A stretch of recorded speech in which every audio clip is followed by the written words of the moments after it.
Hi everyone, Aaron here for Zollotech, and we've got more news about iOS 19 and its supported devices. Apple's apparently working on a doorbell, and we have some updates coming out very soon. This is your weekly Apple News update for the week of December 23rd, 2024. Now, Apple released a new immersive video this week for Apple Vision Pro about diving under the ice. It's really incredible to watch, and one of the reasons to actually utilize the Vision Pro. However, these are slow rollouts, and we've only had about 6 or so of these immersive videos over the past 6 months. They're great, but I would love to see Apple really ramp up the amount of content for it. Let me know if you've experienced that, though, and if you're interested in a Vision Pro. Apple Intelligence has a feature that I personally have found to be the most useful of all the AI features, where it can summarize notifications. These actually typically turn out right for me, where maybe multiple people message me, and it summarizes those in a nice little summary, along with email and other apps. However, it seems sometimes it gets it wrong in more serious ways. Many people are criticizing it and saying Apple should remove the feature. The feature, however, is technically in beta, so it should be taken as that in its early stages. But yes, it definitely seems very odd sometimes when it's sending out information where it can make some of the events that took place look like something else happened instead. So this is something Apple definitely needs to work on. Apple Intelligence is not yet available in many countries as well due to regulatory differences compared to what the USA, EU, and China have, for example. So Apple is apparently working with Tencent and ByteDance in China to implement their AI into the phone instead of ChatGPT. This could be leading to the delays we've seen in other countries as well, as Apple needs to work within the rules of each country. So at this point, hopefully we'll see it in the EU soon as well, but it's looking like it may be a little further off. Some have also speculated that Apple will eventually charge for Apple Intelligence as sort of a feature set or a subscription. This week, though, Tim Cook actually said he never talked about charging for AI. Tim Cook said he views Apple Intelligence more like multi-touch, which sort of enabled the smartphone revolution and modern tablet. So based off of that, I never thought they'd charge for it either. Some people have thought they would as they get more advanced features down the road, but it looks like it's going to be free, at least for now. Now, I mentioned in this week's follow-up video that Apple has started to discontinue the iPhone SE 3 and iPhone 14 in the EU due to it no longer complying in January with the ruling of devices having to have USB-C. This currently has Lightning on the iPhone 14, same with the iPhone SE, so I would expect an iPhone SE 4th generation with USB-C to come very soon. But it looks like this will no longer be for sale very soon in many countries across the world. Apple has announced and detailed its partnership with NVIDIA, and I wish they would have partnered with NVIDIA back when we had the Intel Mac Pro, where we could have had some incredible video cards. But apparently they're working with them to accelerate large language model inference. This would be on NVIDIA GPUs, and Apple actually detailed this on their website. So you'll see machine learning research accelerating LLM inference on NVIDIA GPUs with Redrafter, and it details more information about it, tokens per second, and I'll link this in the description if you're interested. With iOS 18.2, Apple implemented a new feature for Find My, which allows you to share your AirTags with someone else, such as an airline, to help you find different bags or things you've put this in, luggage. So if you're trying to locate it and you haven't been able to find it in baggage claim yet, you could better locate it using maybe an AirTag. Some airlines have already acknowledged this and signed on to use this feature, and this week a few more joined, such as British Airways and Lufthansa.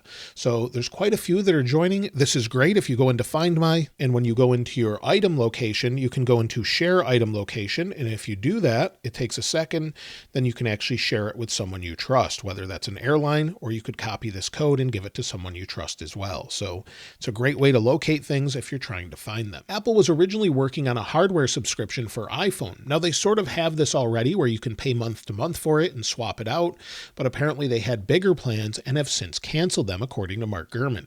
So it looks like we won't have that anytime soon, but they sort of already have one. Maybe they'll just revamp what they already have. Now, iOS 18 includes RCS Messaging, but it's not available everywhere, and many ask every week when it will come to their location or carrier. The carrier has to support the feature, Apple has to enable it, and there's many carriers that now support it. So I thought I'd go over a list that 9to5Mac compiled of every carrier that offers it so far. So if you're wanting RCS Messaging, first go into your settings, then go down to where your apps are. Under Apps, go to Messages, and within Messages, if you scroll down, go to the point where it says RCS Messaging and make sure that's enabled if you have it. But it's available on AT&T, Boost Mobile with iOS 18.2 or later, C Spire, Consumer Cellular, Cricket, FirstNet, H2O Wireless, Metro by T-Mobile, Pure Talk, Red Pocket, Spectrum Mobile, T-Mobile, TracFone or Straight Talk, US Cellular, Verizon, Visible, and Xfinity Mobile. So it's available on those carriers. I'm sure more will be added soon. As far as deals this week, well, Apple has got some last-minute deals if we go to the Apple Store app. So we'll go into this, give it just a second here.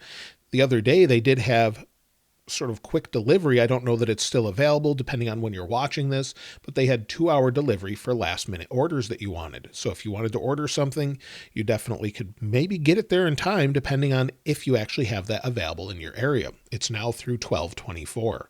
So if you want something, you may be able to get it still last minute. There's also many deals this week with things such as the iPad 10th Gen, $100 off compared to what it normally is, bringing it down to $249. Of course, there's deals on AirPods, AirPods 3, AirPods 4, AirPods Pro 2, as well as other things such as the iPad Pro and much more. I'll link all of those deals in the description below, and be sure to check them out as they're updated weekly. iOS 18.2.1 is coming soon, according to MacRumors, who showed evidence of the update in their website analytics.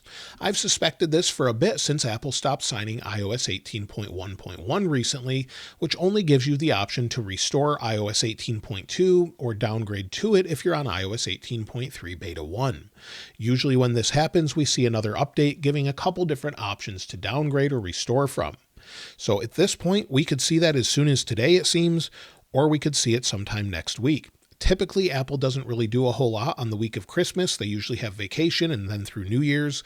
So based off of that information, I would expect something probably in the first week of January or second week.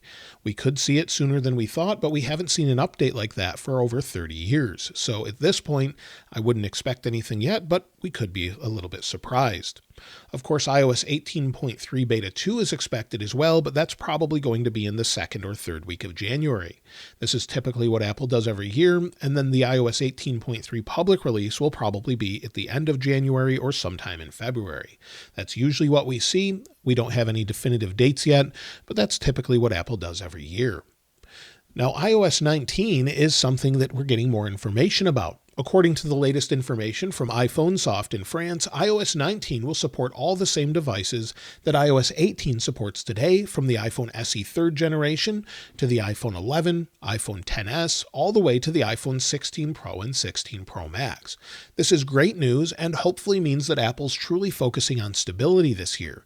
That's something I've wanted them to do for years, maybe take a year off, do a snow leopard year where they sort of refine everything, make it super stable, reliable, and also add just a few features here and there to keep us happy, but also at the same time maybe fix quite a few things. One thing I would love to see is the ability to change the wallpaper without changing everything else. So maybe add a wallpaper, then leave the home screen layout the same with the dark icons, leave the wallpaper vibrant or tinted or however you have it set up, and then just easily be able to swap out different wallpaper. That's something I would like to see, along with the ability to maybe clear all of the wallpaper you have set, as sometimes you can reach a limit after hundreds, it seems. So based off of that, those are some features I would like to see that seem pretty minimal, and maybe Apple will change that at some point. But this year, we don't know exactly what to expect other than some major Apple Intelligence features with Siri and more. Maybe some other refinements as well. The codename internally for iOS 19 is Luck, according to Mark Gurman. Every year they have a new codename, so this year's it looks like Luck. Hopefully it definitely is better than what we've seen before. Now this week we have news about iPhone 18. According to Ming Chi Kuo today, one of the big upgrades coming in 2026 will be a variable aperture in one of the cameras on the iPhone. We've seen this with other manufacturers before, but this allows you to control how much light is let in through the lens to the sensor and also gives you different depths of field. So the lower aperture you go, usually the greater depth of field and the more light you let in. So that's something we definitely could see. That would be great to be able to have a variable aperture as well.